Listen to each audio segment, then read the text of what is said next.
init na init kami. Pero I have background in it. Okay, sige. Ayaw ko pa tumigil, di ba? Last na lang yung background na sinasabi mo. I've done a lot of martial arts also. But, Which one? When you were young? When I was in first year, before that, first year high school, I was doing karate. Then I shifted to taekwondo. And then after... contacts. Yeah, after that, nag-aikido rin ako. And my uncle, who was a teacher sa Chinese Kung Fu also. So, may mga paunti-unti tayong alam din.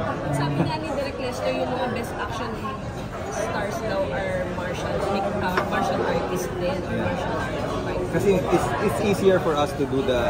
At saka alam mo na, mas kita kasi. Like let's say kung marunong ka sumipa or hindi. Diba? So, yes. Napapractice mo pa rin ba siya up until now? Yung mga sports na yun? Hindi na because I'm concentrating more on golf na. Pang matanda na sports. They actually it's more for business also. Okay. Even if you're a very popular star, actor, parang you still look very shy. I was really introvert talaga ako when I was young. In fact, ayoko talaga magpakuha ng pictures. That's why siguro when I was in my 30s, late 20s, 30s, and up to my 40s before I went into showbiz, wala akong mahanap na picture of myself. Paano ka na-convinced to go into showbiz when you're an introvert? My wife.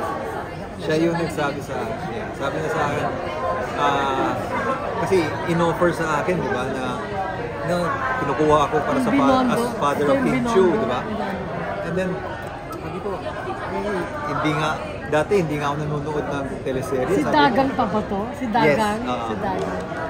And then my wife said na, alam mo, ikaw, ino-offeran ka on a silver platter na mag-artista. Yes, the others, sabi niya, yung ibang tao nagpapakamatay para maging artista. Exactly. Sabi niya, subukan mo lang. Kung it doesn't work, you can just get out. That's it. So I asked my daughter also, my son. Sabi ko, sige dad. That's... I would think kasi na dapat yung magpigil kasi diba, syempre marami kang girl na fans na mag-selos siya.